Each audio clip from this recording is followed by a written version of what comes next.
नमस्कार, शाम के 5 बजने को हैं। आप देख रहे हैं दंगल। मैं हूं आपके साथ चित्रा त्रिपाठी। बंगाल की खाड़ी से उठा यास तूफान ओडिशा और बंगाल के तटीय इलाकों में तबाही मचाने के साथ ही साथ तेजी से झारखंड और बिहार की ओर बढ़ रहा है। एक ओर इस तूफान को लेकर जहां राहत और बचाव के काम युद्ध स्तर पर जारी हैं, वहीं एक बार फिर यास तूफान को लेकर बंगाल में सियासी तनातनी हो सकती है। वैसे तो अभी मुख्यमंत्री ममता बनर्जी लगातार यास तूफान पर बंगाल में हुई तबाही पर समीक्षा बैठकों में व्यस्त हैं, लेकिन उनके साथ ही राज्य के राज्यपाल जगदीप धनखड़ की भी सक्रियता यास को लेकर देखी जा रही है। बंगाल सरकार के सचिवालय में मुख्यमंत्री के साथ राज्यपाल धनखड़ मौजूद थे। ममता ने अपने शुरुआती आकलन में ही कह दिया है कि बंगाल में यास तूफान 1 लाख लोगों को प्रभावित कर चुका है और 3 लाख घरों को क्षतिग्रस्त कर चुका है। ऐसे में उनकी उम्मीद होगी कि केंद्र बंगाल की ज्यादा से ज्यादा मदद करे। लेकिन 2 दिन पहले जब गृह मंत्री अमित शाह के साथ ममता ने बैठक की थी, तब उन्होंने ओडिशा और आंध्र के मुकाबले बंगाल को एडवांस के तौर पर घोषित कम आर्थिक मदद पर सवाल उठाए थे। पिछले साल बंगाल में आए अम्फान तूफान को लेकर अब तक केंद्र के साथ उनकी तनातनी होती ही रहती है। इसीलिए आज दंगल में तूफान पर, बंगाल के सियासी उफान पर बहस करेंगे, लेकिन उसके पहले यह रिपोर्ट देखिए।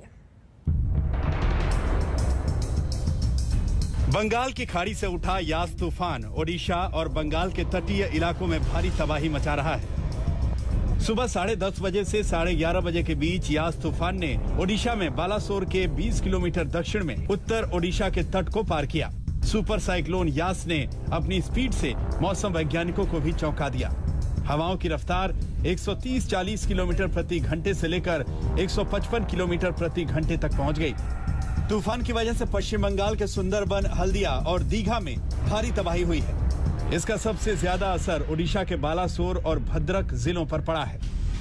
उड़ीसा और बंगाल तट पर यास का कहर शुरू हो चुका है। लैंडफॉल का प्रोसेस शुरू हो चुका है। इस वक्त हवाओं की गति काफी तेज है। यहाँ पे खड़ा होना भी बेहद दूभर हो रहा है। मुझे देखकर आप अंदाजा लगा सकते हैं। और समुद्र की अगर मैं हालत दिखाऊं तो एक्सट्रीम रफ कंडीशन समुद्र की जो होती है वो इस वक्त हमें दिखाई दे रही है। टाइडल वेव है, अब 10 फीट ऊंची है, तो हवा का जो रुख है वो काफी तेज हो चुका है, रफ्तार हो चुका है। आपको बता दें, यहाँ पे अगर हम आपको दूसरी तरफ दिखाने की कोशिश कर रहे हैं, यहाँ पे देखिए जिस तरह से टिन रूफ है ये उड़ रही है। कुछ लोग बाहर आए हैं सिर्फ देखने के लिए, जो आसपास के लोग हैं। तूफान बहुत तेजी से झारखंड और फिर बिहार की ओर बढ़ गया है। आने वाले 2 दिनों में इसका असर पूर्वी उत्तर प्रदेश में भी दिख सकता है। तूफान का असर जमीन पर जितना दिख रहा है, बंगाल में इसे लेकर उतना ही सियासी तूफान भी उठ रहा है। बंगाल सरकार के सचिवालय नाबन्ना में जब मुख्यमंत्री ममता बनर्जी कंट्रोल रूम में तूफान को लेकर समीक्षा कर रही थी, तब राज्य के राज्यपाल जगदीप धनखड़ भी मौजूद थे। राज्यपाल धनखड़ तूफान के मद्देनजर काफी सक्रिय दिख रहे हैं। गौरतलब है कि 2 दिनों पहले गृह मंत्री अमित शाह के साथ समीक्षा बैठक के बाद ममता ने केंद्र पर बंगाल के साथ भेदभाव का आरोप भी लगाया था। आज के सकाले एक मीटिंग हुए, अमित शाह बाबू एक मीटिंग करेছিলেন। 600 কোটি টাকার উপর দেওয়া হচ্ছে উড়িষ্যাকে, 600 কোটি টাকার উপর দেওয়া হচ্ছে অন্ধ্রপ্রদেশকে, আর বাংলাকে 400 সামথিং। তো আমি বঙ্গ সমিতিকে বলেছি যে উড়িষ্যা থেকে বাংলা তো অনেক বড় স্টেট এবং অন্ধ্রপ্রদেশও অনেক বড়, থেকেও বাংলা অনেক বড় স্টেট। তো আমার কথা হচ্ছে যে এত বড় স্টেট হওয়া সত্ত্বেও, ডেনসিটি অফ পপুলেশন আমাদের অনেক বেশি হওয়া সত্ত্বেও, জেলা আমাদের বেশি হওয়া সত্ত্বেও আমরা কেন বারবার বঞ্চিত হচ্ছি। बीते वर्षों में बंगाल और केंद्र के बीच तनातनी लगभग हर मुद्दे पर हुई है, लेकिन चाहे पिछले साल आया अम्फान हो या फिर मौजूदा यास तूफान, तलवारें जब आपदा में खिंची हैं, तो सवाल पूछा जा रहा है कि क्या आपदा में अवसर तलाशा जा रहा है। अनुपम मिश्रा और कमलजीत संधू के साथ आज तक ब्यूरो। तूफान में भी क्या बंगाल के साथ भेदभाव हो रहा है? ममता बनर्जी जो आरोप लगा रही हैं, या फिर तूफान को थम जाने देना चाहिए और उसके बाद इस पूरे मामले में राजनीति होनी चाहिए? बहुत सारे ऐसे सवाल हैं जिनका जवाब मिलना बाकी है और इसी मुद्दे पर हम बहस करेंगे। कई खास मेहमान इस वक्त हमारे साथ जुड़ चुके हैं, उनका तारुफ आपसे करवा देती हूं।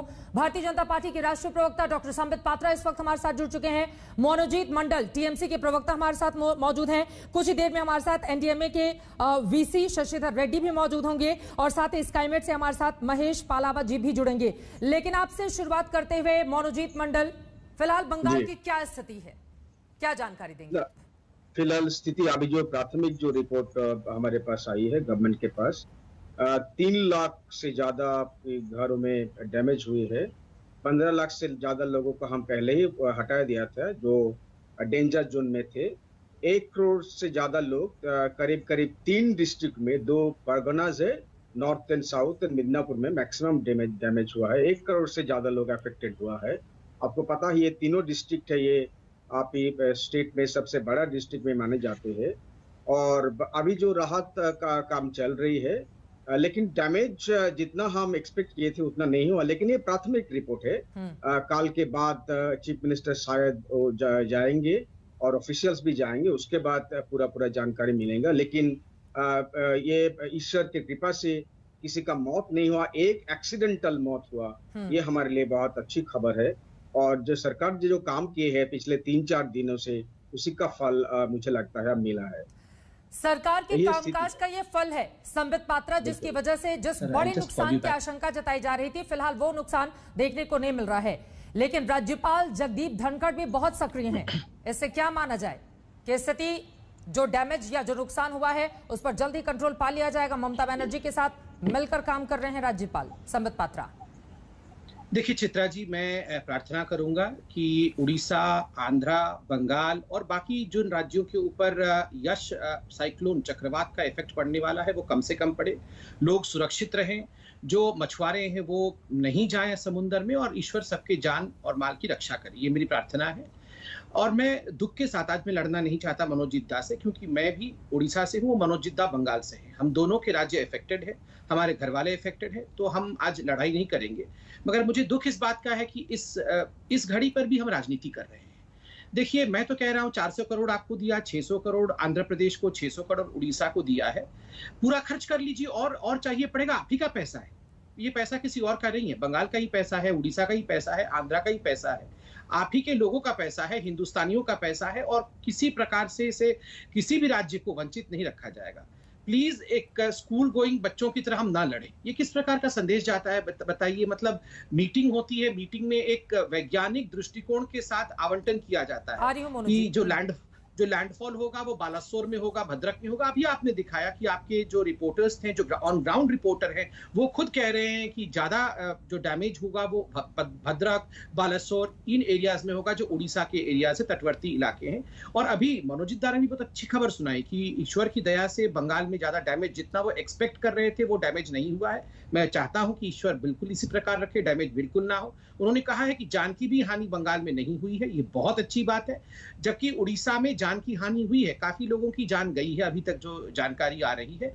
हम भी ईश्वर से प्रार्थना करते हैं ऐसा भी ना हो, मगर इस पे ये बचकाने हरकत नहीं होनी चाहिए। ये अपरिपक्वता है चित्रा जी कि इसको 600 करोड़, उड़ीसा में भी कोई बीजेपी की सरकार नहीं है, आंध्रा में भी हमारी सरकार नहीं है, तो ये आप सब हमारे लिए बराबर हैं। प्लीज मैं हाथ जोड़ के निवेदन करूंगा, इस प्रकार की बचकाने हरकत ना करें। आप 400 करोड़ खर्च करिए, और चाहिए, आप ही का पैसा है, आपको दिया जाएगा। बंगाल की सरकार बचकाने हरकत कर रही है, जो आरोप संबित पात्रा लगा रहे हैं। संबित जी से मैं भी आज लड़ना नहीं चाहता हूँ। लैंडफॉल उड़ीसा में जरूर हुई है, लेकिन जो जगह संबित जी को भी पता है वो बिल्कुल हमारे बॉर्डर के करीब है, वहीं पर ईस्ट मिदनापुर शुरू होते हैं। आपको पता है बालासोर के बगल में ही हमारे बॉर्डर है, और उस जगह में आप अगर देखोगे तो बहुत सारा डैमेज हुआ है प्रॉपर्टीज का। जान की कोई डैमेज नहीं हुआ, लेकिन प्रॉपर्टीज का बहुत सारा डैमेज हुआ। लेकिन मैं ये कह रहा हूँ कि अभी जो प्राथमिक रिपोर्ट है, हम लोग असेसमेंट नहीं करना चाहते हैं, लेकिन राजनीति हम नहीं कर रहे। संबित जी, अभी कोई इलेक्शन नहीं है, जो सच है वही ममता दी ने परसों ने बताया था कि हमारा राज्य बड़ा है, लेकिन ठीक है, फिर भी वो मान लिया था। तो कुछ इस तरह एक बात आएगी ना, क्योंकि हम देखा है पिछले बार जो आम्फान के जो आपने राहत के लिए पैसा दिए थे वो काफी कम थे। हमारे असेसमेंट थे, ऑफिशियल्स थे, प्राइम मिनिस्टर आए थे, बहुत अच्छी बात है, लेकिन जो राहत हमको मिला था वो बहुत कम था। तब आप कह सकते हो इलेक्शन थे, हम इलेक्शन के लिए पॉलिटिक्स कर रहे थे, लेकिन अभी कोई इलेक्शन नहीं है, कोई पॉलिटिक्स का कोई जरूरत भी नहीं है। अभी 3 साल तो हम चुप रह सकते हैं ना इस बारे में, एटलीस्ट इस बारे में। लोगों की डैमेज लोगों की बिल्कुल हुआ है, लेकिन प्रॉपर्टीज का हम असेसमेंट करेंगे। असेसमेंट करने के बाद कितना खर्च लगेंगे, कितना होगा, हम ये जान सकते हैं। लेकिन जो अच्छी चीज है, जो सबसे ज्यादा कीमती है, जान किसी का भी नहीं गया। एक से मौत हुई है, एक्सीडेंटल डेथ। इसीलिए हाथ जोड़ से प्रार्थना करेंगे संबित जी से, अभी कोई पॉलिटिक्स का घड़ी नहीं है। ठीक है। और साथ ही ये भी पता होना चाहिए संबित जी, हम कोरोना के खिलाफ लड़ रहे हैं। बंगाल में कोरोना के लिए तो बहुत सारा प्रेडिक्शन था, एकदम बिल्कुल डूम प्रेडिक्शन हो गया। यानी कि आपकी जितनी उम्मीदें थी केंद्र सरकार की ओर से आपको मदद नहीं दी गई और भेदभाव किया गया है। आप इसका जवाब दीजिए। महेश पलावत जी भी हमारे साथ जुड़ चुके हैं। उसके पहले जल्दी से जरा ये मैप हम दिखा रहे हैं कि किस तरह से बंगाल के खाड़ी से उठा यास तूफान ओडिशा पहुंचा, वहां पर आज लैंडफॉल हुआ है। अब तबाही की तस्वीरें भी लगातार आज तक आप तक पहुंचा रहा है। उसके बाद बंगाल के तटीय इलाकों को प्रभावित करता हुआ खासतौर से हल्दिया, उसके बाद नंदीग्राम, कई ऐसे इलाके हैं, तकरीबन 20 जिले जहां पर सीधा असर पड़ा है। तूफान अब झारखंड की ओर बढ़ रहा है। झारखंड सरकार की ओर से भी तमाम इंतजाम किए गए हैं। उसके बाद 27 मई को यह दक्षिण बिहार पहुंचेगा। बिहार सरकार की ओर से एहतियाती कदम बढ़ाए गए हैं। 28 मई को उत्तर बिहार पहुंचेगा और उसके बाद आपको बताते चले पूर्वी उत्तर प्रदेश, खासतौर से वाराणसी और उसके आसपास के एरिया में इसका सीधा असर देखने को मिलेगा। इस यास का असर अगले आज से 3 दिनों तक रहने की आशंका जताई जा रही है। इसी वजह से एहतियातन इन तमाम राज्य की सरकारों की ओर से कदम उठाए गए हैं और केंद्र सरकार की ओर से भी लगातार बैठकों का दौर इस पूरे मामले में जारी है। संबित पात्रा, जल्दी से अपनी बात कहिए, उसके बाद महेश पलावत के पास में जाऊंगी। भेदभाव अगर आप बराबरी में बांट ही रहे थे और ये एहतियातन एडवांस के तौर पर दिए गए, तूफान से कितना नुकसान हुआ है इसका असेसमेंट तो बाद में होगा, लेकिन पहले अगर आप ओडिशा को 600 करोड़ दे देंगे, आंध्रा को 600 करोड़ दे देंगे, तो सवाल आपसे पूछा जाएगा ना कि 400 करोड़ पश्चिम बंगाल जैसे बड़े राज्य को क्यों? चित्रा जी, मैं पहले आपको समझाता हूं, ये कोई घर का प्रॉपर्टी नहीं है जो बराबरी में बांटना है। यह प्रभाव के आधार पर बांटा जाता है, एक वैज्ञानिक दृष्टिकोण रखते हुए बांटा जाता है कि लैंडफॉल किस स्टेट पे होगा, किस स्टेट को कितनी डैमेज होने की आशंका है, कितनी असेसमेंट है, और ये मौसम वैज्ञानिक करते हैं। उसके आधार पर जो रिपोर्ट आती है उस पर यह निर्भर करता है कि कॉम्पेंसेशन, जो इनिशियल एडवांस पेमेंट होता है वो कितना जाएगा। उसके बाद असेसमेंट होता है कि वाकई डैमेज कितना हुआ, और जो फाइनल कॉम्पेंसेशन होता है वो उसके बाद जाता है। ये कोई प्रॉपर्टी नहीं है जो मोदी जी बांट रहे हैं कि सबको बराबर बराबर बराबर बराबर बांट दे। और मैंने कहा, उड़ीसा की सरकार भी बीजेपी की सरकार नहीं है, आंध्रा की सरकार भी बीजेपी की सरकार नहीं है, चाहे वो हमारी सरकार भी होती तब भी। जहां लैंडफॉल हुआ है, जहां लोगों की मृत्यु होने की आशंका अधिक है और हुआ भी है, वहां पहले दिया जाएगा, नंबर 1। नंबर 2, यहां तो खुद बता रहे हैं टीएमसी के प्रवक्ता कि अभी तक तो असेसमेंट नहीं हुआ है, अभी तक असेसमेंट नहीं हुआ है। जो 400 करोड़ आपको दिया गया है वो आपका खर्चा नहीं हुआ है। तो ये रोना धोना क्यों कि आपने क्यों सौतेला व्यवहार, खर्च तो कर लीजिए, उसके बाद और मांगिए ना, आपका पैसा है, आपको मिलेगा। तीसरा, आपने कहा हम एक स्पेशल स्टेट है क्योंकि हम कोरोना से लड़ रहे हैं, इसलिए हमको ध्यान में रखना चाहिए। आप मुझे बताइए, क्या उड़ीसा कोरोना से नहीं लड़ रहा है? क्या उत्तर प्रदेश, झारखंड ये कोरोना से नहीं लड़ रहे हैं? या आंध्र प्रदेश कोरोना से नहीं लड़ रहा है? सारे राज्य आज कोरोना से लड़ रहे हैं। कोई स्पेशल स्टेटस किसी राज्य का नहीं है कि केवल बंगाल कोरोना से लड़ रहा है। इसलिए सबको ध्यान में रख के करा जाएगा और हर विषय पे राजनीति नहीं होनी चाहिए। डिस्ट्रिक्ट मजिस्ट्रेट्स के साथ बैठक हो तो वहां भी राजनीति होगी, साइक्लोन के पैसे के आवंटन को लेकर वहां भी राजनीति होगी। प्लीज ये अपरिपक्व इमैच्योर राजनीति करना बंद कर दीजिए, ये अच्छा नहीं लगता है। मनोजीत, आप अपनी बात बढ़ाइएगा, लेकिन संबित ये भी है ना कि अगर हम ओडिशा की सरकार को देखें या फिर आंध्रा की सरकार को देखें तो कई महत्वपूर्ण मुद्दों पर केंद्र सरकार को उनका समर्थन हासिल रहता है और ममता बनर्जी कई बड़े मुद्दों पर लगातार मुखर होकर आलोचना करती हैं। तो क्या इसके पीछे की ये बड़ी वजह तो नहीं है? इसका जवाब आप दीजिएगा। लेकिन महेश पलावत साहब, फौरन आपके पास आते हुए हमारे दर्शकों की जानकारी के लिए बताइए, फिलहाल अभी इस तूफान की स्थिति क्या है, किस तरह से आप डिफाइन करेंगे? क्या अब ये धीरे धीरे पश्चिम बंगाल के कुछ हिस्सों को नुकसान पहुंचाने के बाद अब झारखंड की तरफ रुख कर रहा है और वहां पर किस तरह की सतर्कता बरते जाने की आवश्यकता है? देखिए चित्रा, इसने as a severe cyclone landfall किया था, जैसे बालासोर के थोड़ा सा साउथ में किया है, तो उस समय जो डैमेज हुआ होगा सबसे ज्यादा भद्रक, केंद्रपाड़ा, बालासोर, पारादीप, इन सारे चांद वाले इन इलाकों में है। और ये अब धीरे धीरे अंदर बढ़ रहा है, यानी कि अंदरूनी उड़ीसा की तरफ चला गया है। तो ये जैसे ही इसने लैंडफॉल किया तो इसको जो मॉइस्चर फीड था बंगाल की खाड़ी से मिलना बंद हो गया और ये पश्चिमी हवाएं जो आती है, क्योंकि एंटी क्लॉकवाइज विंड घूमती है, तो पश्चिमी हवाएं जो थी वो ड्राई थी, जिससे कि ड्राई विंड आने के कारण और ज्यादा कमजोर हुआ है। तो अब ये साइक्लोन बन चुका है अंदरूनी उड़ीसा में। अब ये धीरे धीरे जब आगे और बढ़ेगा तो डीप डिप्रेशन बन जाएगा आज रात को, और कल होते होते और ज्यादा कमजोर होकर डिप्रेशन के रूप में ये झारखंड पर चला जाएगा।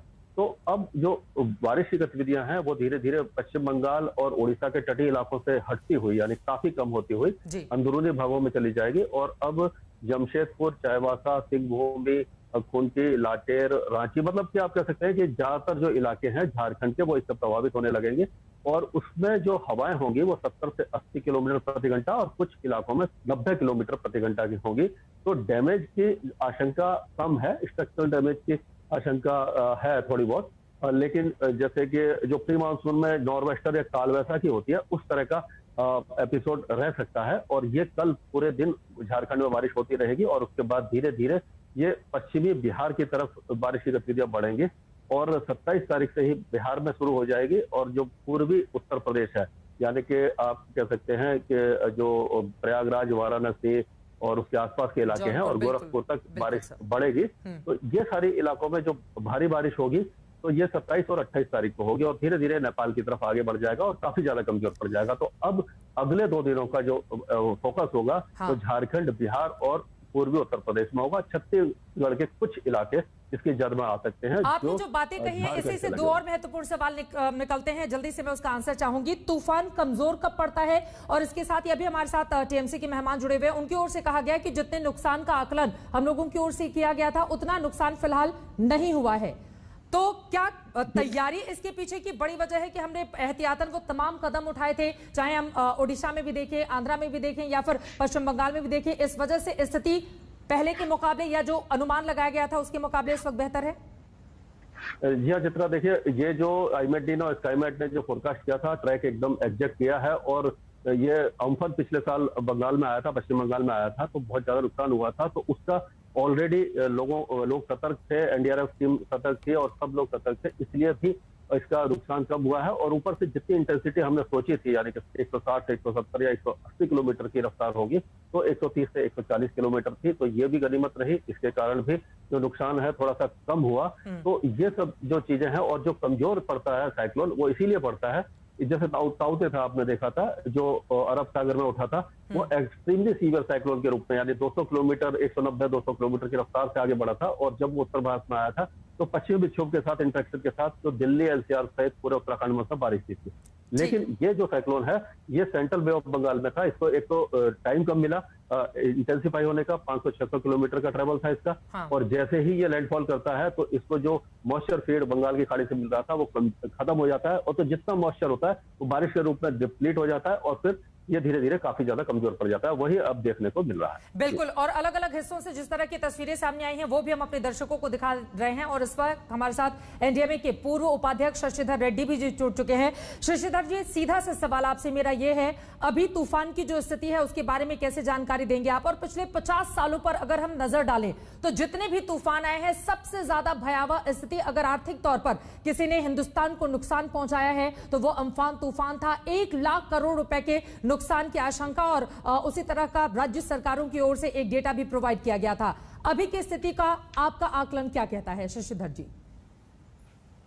अभी देखना पड़ेगा, आज तट पार कर चुका है, इसका कैसा प्रभाव होगा, कैसे, मतलब एक तो वीकेंड हो रही है अभी, जैसे महेश जी ने बताया कि मॉइस्चर नहीं मिलने से ये इसकी इंटेंसिटी कम होगी जी। लेकिन मैं समझता हूँ कि पिछले सालों में अगर देखते हैं कि उड़ीसा में जो सुपर साइक्लोन हुआ था 1999 में, मैं समझता हूँ कि इतनी भयानक साइक्लोन पूरे देश में आज तक नहीं आई।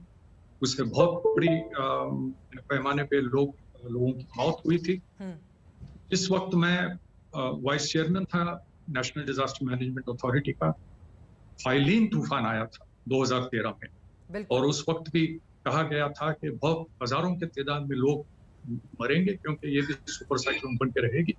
लेकिन हमने जो हमारी संसिद्धता थी, मैं एक बार बताना चाहता हूँ कि 2007 में जब मैं सदस्य एनडीएमए का और साइक्लोन सब्जेक्ट में देखता था, मैंने 19 जून 2007 को एक मॉक ड्रिल किया था उड़ीसा में, और उसके बाद हर साल उसी दिन 19 जून को ये संसिद्धता की ये मॉक ड्रिल करते हैं, जिससे तटवर्ती सारे जो वहाँ के डिस्ट्रिक्ट्स हैं वहाँ पर इसको किया जाता है, और इससे बहुत कुछ फायदा हुआ है। फाइलीन तूफान जब आई थी, हमने मरने वालों की संख्या केवल 23 तक हमने सीमित कर पाए थे, और जो हमारी एक बहुत बड़ी रिसोर्स बना के रखा है जब से इसकी स्थापना हुई 2006 में NDRF की, और आज ये बेहतरीन काम करता है। बिल्कुल सर, बिल्कुल। और हम मतलब आज इतने रिकॉर्ड स्तर पर उनकी टीम सारे जगह पर पहले ही पहुंच गए थे। और फैलिन की बात मैं कह सकता हूं कि इतनी भयानक तूफान आने के बाद सुबह 8 साढ़े 8 बजे तक सड़क पर एक भी पेड़ नहीं था। सबको सुबह से 4-5 बजे से उठकर उन्होंने काट दिया था। उनकी हम ये बहुत बड़ी हमारी उपलब्धि है नेशनल डिजास्टर रिस्पांस फोर्स। और मैं समझता हूं कि अभी लैंडफॉल हुआ है, लोगों को ज्यादातर मैं समझता हूं कि बंगाल में ज्यादा लोगों को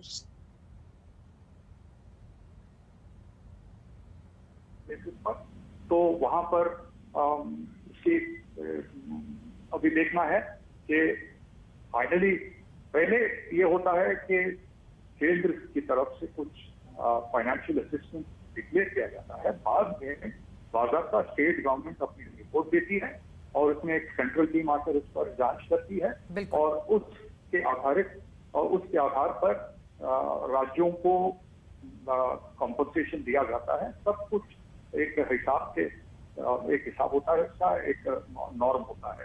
और मैं समझता हूं कि आने वाले दिनों में इसको सही ढंग से, जहां लोगों के पैसों की ज्यादा जरूरत है, जिस राज्यों को ज्यादा पैसों की जरूरत रहेगी, उसकी पूरी असेसमेंट करके उसके हिसाब से राज्यों को पैसा दिया जाए। ये सवाल मैंने आपसे इसलिए पूछा था क्योंकि बंगाल को लेकर खासतौर से बीजेपी और टीएमसी के बीच में लड़ाई छिड़ी हुई है इसी वजह से। लेकिन यहां से चुनौतियां हमारी जो रेस्क्यू टीमें लगी हुई हैं उनके सामने क्या खड़ी होती हैं, इसके बारे में आप बताइएगा। लेकिन आपका रुख करते हुए मनोजीत मंडल जी, देखिए जो सीनियर अधिकारी हैं वो भी कह रहे हैं कि असेसमेंट पहले होगा और उसके बाद में अगर जरूरत आपको पड़ेगी तो पैसे दे दिए जाएंगे। इसको लेकर इतना बवाल क्यों? बिल्कुल, उन्होंने बहुत सही कहा है। हमारा तजुर्बा देखिए, क्या एक्सपीरियंस क्या रही। एक साल पहले आपने भी कहा कि 1 लाख करोड़ का करीब लॉस हुआ। हमारा असेसमेंट भी ऐसा ही था। हमको आज तक पैसा मिला है सिर्फ 2,500 करोड़। अम्फान के बारे में बात कर रहा हूं मैं। तो ये हमारा एक्सपीरियंस रहा है। हम ज्यादा कुछ एक्सपेक्ट नहीं करते। हमको पता है किस तरह से लोगों को पता है। आप अभी देखे है 600 करोड़ 400 करोड़ हो गया। हम ज्यादा बात नहीं कर सकते, नहीं करना चाहते हैं, क्योंकि हमारा सरकार सदियों से काम कर रहा है, लगातार 10 साल से लोगों के साथ है। ममता दी है और उनका एसोसिएट रात भर वहां पर थी, परसों से आप देखिए। और इसीलिए सदियों से मतलब 10 साल से बताया हमारा, मेरा हिंदी में मत जाइए, आपके बांग्ला में मैं जाऊंगा। तो रात भर वहां पर ममता दी थी और उनका जो चीफ सेक्रेटरी, दोनों का ही भाई खो चुके हैं कोरोना में। चीफ सेक्रेटरी की भाई का भी मौत हुआ है 7 दिन पहले, ममता दी का भाई की 10 दिन पहले। लेकिन फिर भी देखिए लोगों के लिए किस तरह से काम करती है। ये हमारा सरकार है, हम लोगों के साथ है, लोगों का आशीर्वाद है हमारे साथ। और अम्फान के बारे में मैंने बोल दिया, हमारा तजुर्बा है कि पैसा नहीं मिलता है भाई साहब, जितना भी बोलो नहीं मिलता है। क्या करे, हम लड़ नहीं सकते।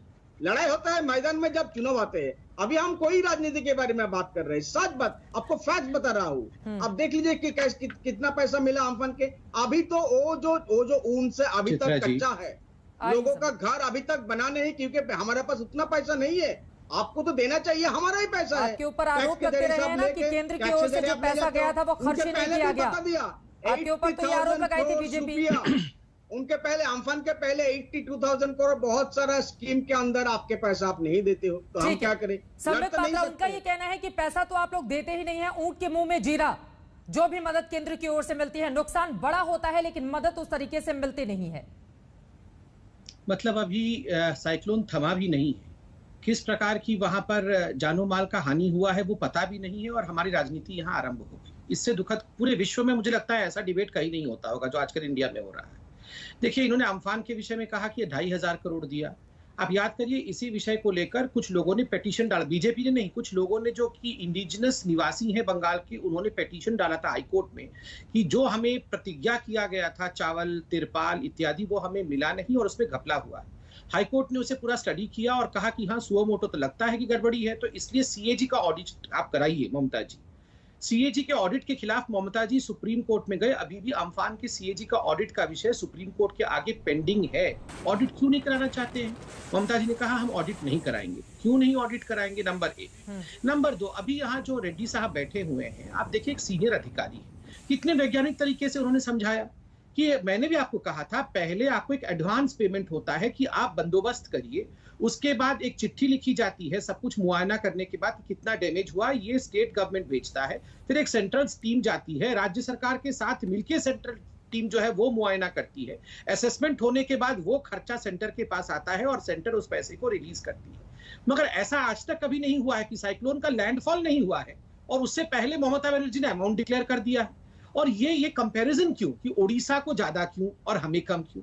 अरे जिस राज्य में ज्यादा डैमेज हो रहे हैं, जो कमजोर राज्य है, जिस राज्य में लैंडफॉल हो रहा है, अगर उसको कुछ पैसा दे दिया गया है तो इसमें इस प्रकार की ईर्ष्या भाव नहीं होनी चाहिए। और अंत में एक बात कहूंगा चित्रा जी, देखिए ये बहुत समय हो गया, कहीं ना कहीं बंगाल की राजनीति में एक बहुत दुर्भाग्यपूर्ण स्थिति हो रहा है। आर्मी, सीआरपीएफ, एनडीआरएफ, आज एनडीआरएफ के खिलाफ भी वहां बयानबाजी हुई है, राजनीतिक बयानबाजी हुई है कि हम कोशिश करेंगे कि सेंटर के जो एनडीआरएफ है उनके साथ हम मिलकर काम करेंगे। क्यों भैया?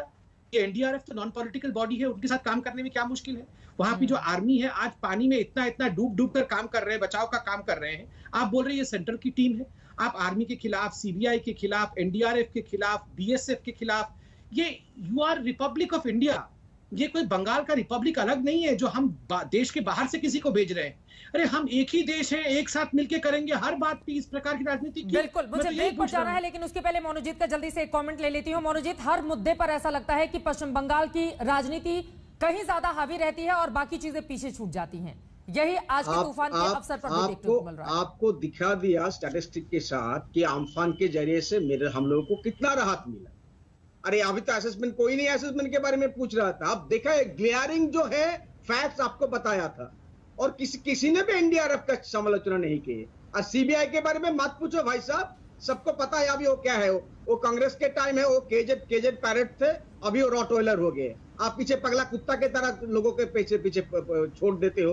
ये किस तरह का सीबीआई है? क्या बोलते हैं आप? मतलब ठीक है, अगर दोनों ही टीमें यानी कि केंद्र और राज्य मिलकर एक साथ कदम से कदम मिलाकर नहीं चलेंगी तो इस आपदा के स्थिति में भी जब लोगों को ज्यादा से ज्यादा मदद पहुंचाए जाने की जरूरत है, उसमें अवसर तलाशने की कोशिश राजनीतिक दलों की ओर से क्यों की जा रही है, ये अपने आप में बड़ा सवाल है। यहीं से चर्चा में आगे बढ़ेंगे। कल में बहस जारी है यास को लेकर। आसपास आखिर राजनीति हमारी राजनीतिक पार्टियां क्यों कर रही हैं, ये अपने आप में बड़ा सवाल है। राजनीतिक मेहमानों के पास हम जाएं उसके पहले एक डेटा बताते हुए शशिधर जी मैं फौरन आपके पास आना चाहूंगी। अगर पिछले 5 सालों की स्थिति पर हम नजर डालें, 2020 में 5 तूफान आए थे, 113 लोगों की जान गई थी। 2019 में 8 तूफानों ने दस्तक दी थी, 105 लोग मारे गए थे। 2018 में 7 तूफान, 131 लोगों की जान गई थी। 2017 में तूफान तो सिर्फ 3 थे लेकिन 200 लोगों की जान गई थी और उसमें वो मछुआरे थे जो समंदर में फंस गए थे और फिर उनका रेस्क्यू नहीं हो पाया था। और 2016 में 4 तूफान जिसमें 6 लोगों की जान चली गई थी। ये एक लंबा डेटा है, लेकिन इस सब के बीच में आपसे जानना चाहूंगी जो रेस्क्यू टीमें इस वक्त मौके पर लगी हुई हैं, चाहे हमारी एनडीआरएफ की टीम हो, एसडीआरएफ की टीम हो, कई जगहों पर सेना की भी तैनाती हुई है, उनके सामने अब यहां से किस तरह की चुनौती आप देख रहे हैं? और मैं चाहूंगी वो तस्वीरें भी दिखाएं जो अलग अलग हिस्सों से सामने आई हैं। रेड्डी साहब जी, देखिए अभी जिस तरह का वहां पर इनंडेशन हुआ है उस पर उसके हिसाब से काम अलग से करना होगा। जो घर टूटे पड़े हैं उनमें से रेस्क्यू करके उनको हटा के वगैरह हटाने की जरूरत होगी। सड़कों को एकदम ट्रांसपोर्ट में कोई दिक्कत ना आए, सड़कों को पूरी तरह से क्लियर करने की जरूरत पड़ेगी। और इस बार मैं समझता हूं कि पिछले साल के जैसे इस बार भी जो बड़े संख्या में इवैक्यूएशन हुआ है वहां पर कोविड के मद्देनजर किस तरह की व्यवस्था की गई है वो मैं समझता हूँ कि बहुत ही महत्वपूर्ण होगा, क्योंकि सुपर स्प्रेडर अभी बंगाल में तो बहुत ज्यादा संख्या में वहां पर केसेस आ रही हैं। हाल में चुनाव हुए हैं, चुनाव के दौरान बहुत सारा एक्सपोज हुआ है लोगों का, और अभी फिर एक बार उनको एक साथ लाकर जो इवैक्यूएशन सेंटर्स में उनको रखा जाना है।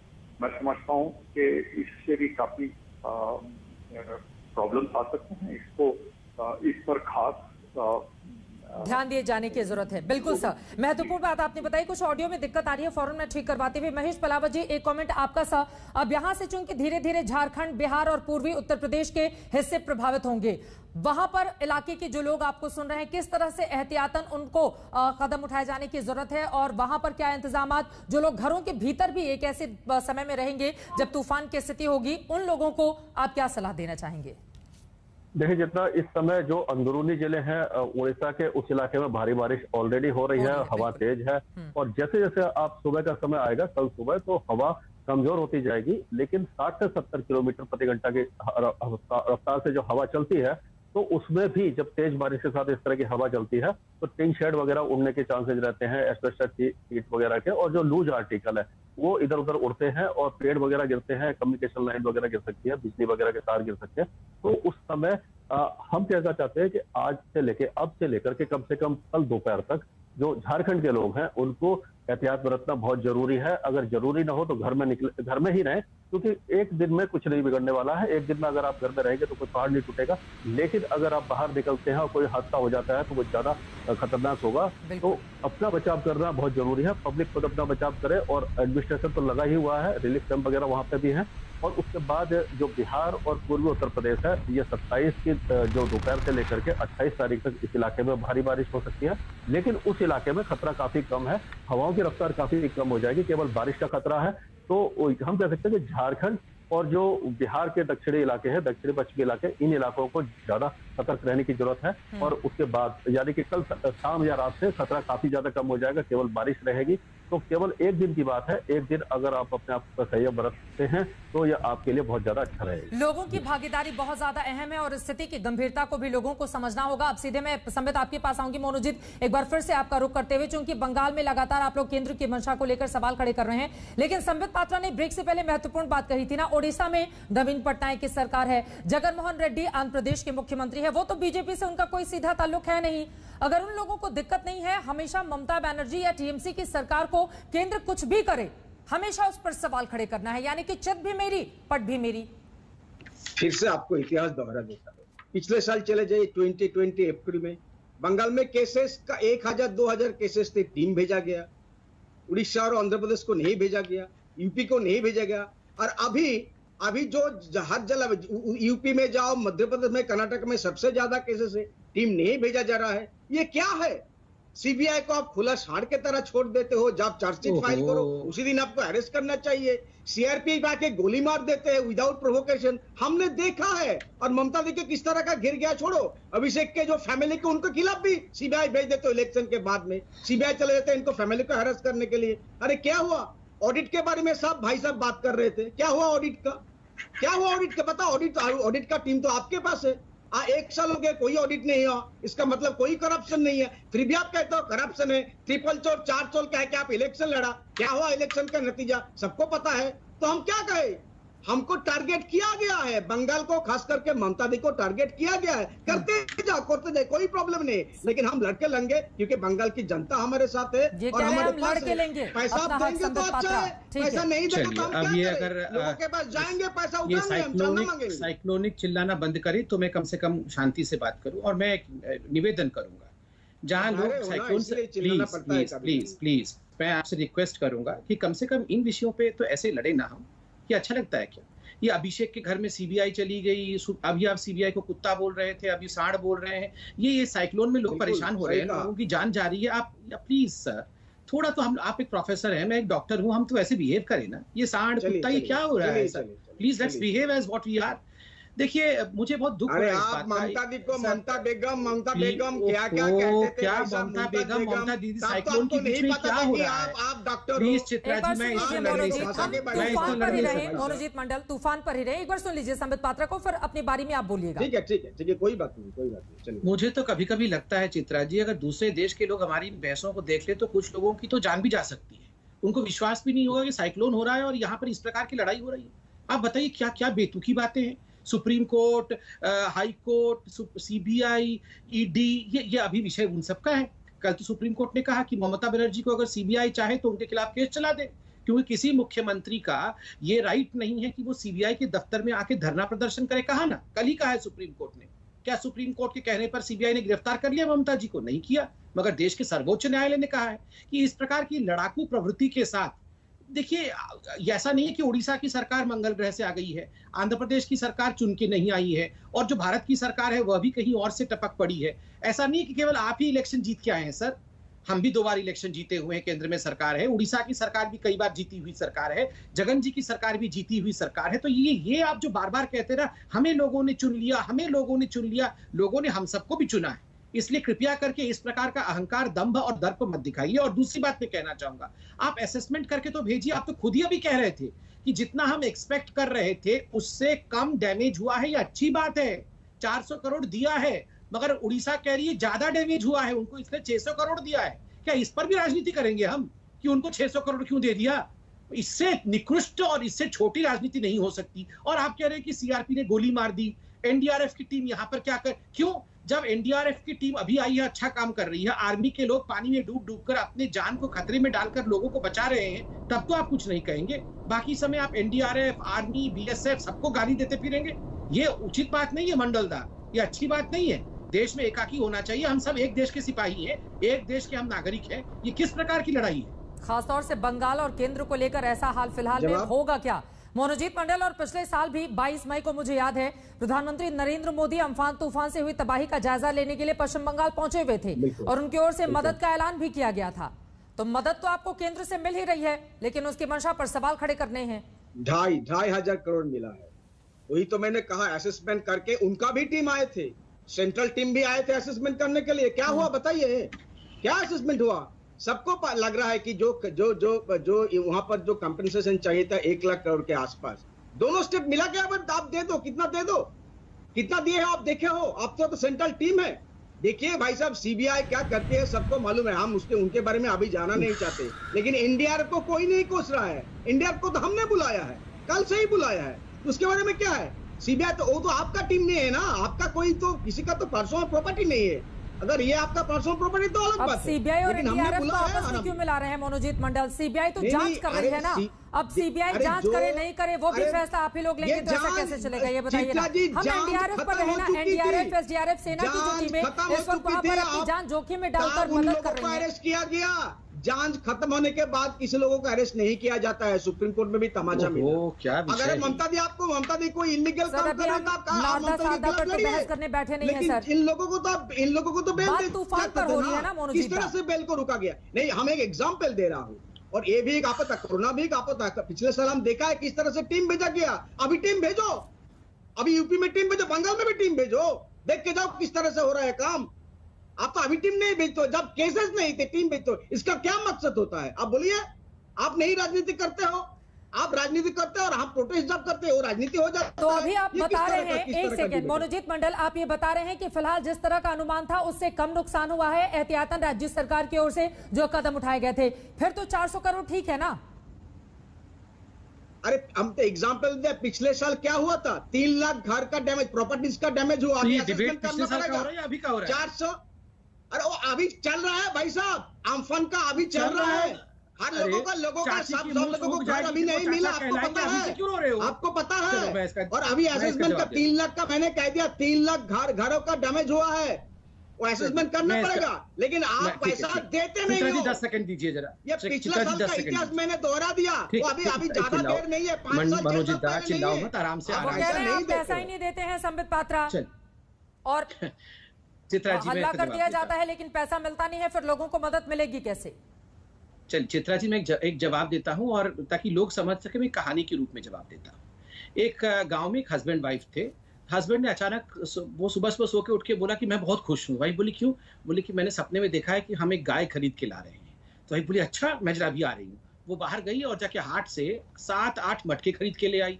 तो हस्बैंड बोला ये क्या है? बोला तुम गाय लाओगे तो ये सब मटके में हम दूध और दही रखेंगे। तो हस्बैंड बोला ये 8 क्यों लाए? ना 4 जो है हम तुम्हारे घर भेजेंगे और 4 में मायके भेजूंगी, अपने पिताजी के घर में भेजूंगी। तो हस्बैंड बोला नहीं, तुम्हारे पिताजी के घर एक भी नहीं जाएगा, ऐसे कैसे हो सकता है? फिर दोनों हस्बैंड वाइफ में लट्ठम लट मार पिटाई।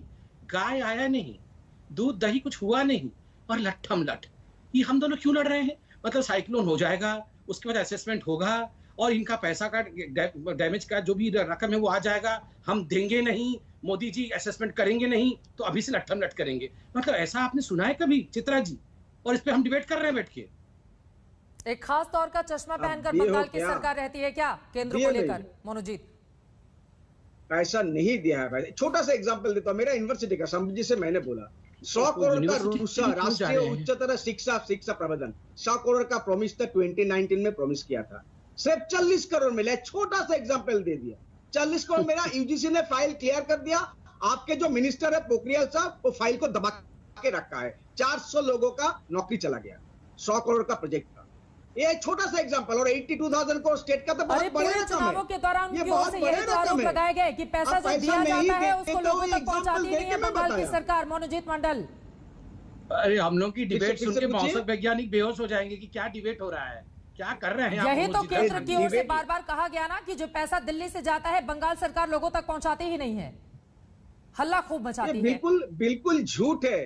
अम्फान के जरिए से हमारे सरकार ने 12,000 करोड़ रुपया खर्चा किया और केंद्र ने सिर्फ 2,500 रुपया दिया। आप बोला ये तो ऑडिट करके देख लीजिए ना, और हर ऑडिट भी किए हो आप, ऑडिट करके देख लीजिए हमारे सरकार। ठीक है, वक्त की कमी है, ब्रेक लेना है। क्लोजिंग कमेंट जल्दी से संबित पात्रा। देखिए मैं इतना कहना चाहूंगा, केंद्र सरकार ने, आप एक ध्यान करिए, किसान सम्मान निधि के अंतर्गत हम बोलते रहे कि आप प्लीज अपने किसानों की वेरिफिकेशन का लिस्ट दीजिए, हम पैसा देना चाहते हैं। अब जाके हुआ है, सोचिए 4 इंस्टॉलमेंट इन्होंने मिस किया, 6 इंस्टॉलमेंट बल्कि इन्होंने मिस किया है, और आज कह रहे हैं कि पैसा नहीं देते हैं। मुझे लगता है ये बहुत छोटी और क्षुद्र राजनीति होगी। हम इस प्रकार की राजनीति ना करें, और मैं प्रार्थना करता हूं कि लोग सुरक्षित रहें, अपने घरों में रहें, उनके जान माल की सुरक्षा हो। ठीक है, केंद्र की भी उतनी ही जिम्मेदारी है और राज्य सरकार की भी उतनी ही जिम्मेदारी है, कदम से कदम मिलाकर आगे बढ़े ताकि लोगों को तुरंत राहत मिल सके। फिलहाल के लिए आप सभी का शुक्रिया हमारे साथ इस चर्चा में शामिल होने के लिए। तूफान तो अगले 2-3 दिन में थम जाएगा, लेकिन राजनीति में रह रहकर ये जो बवंडर खड़ा होता है ये कब थमेगा, ये अपने आप में बड़ा सवाल है। लेकिन दर्शकों की जो राय, आज हमने जो सवाल पूछा था उस पर क्या मिली है, दिखाएंगे इस ब्रेक के बाद। कहीं जाएगा मत, देखते रहिए आज तक, फौरन लौटते हैं।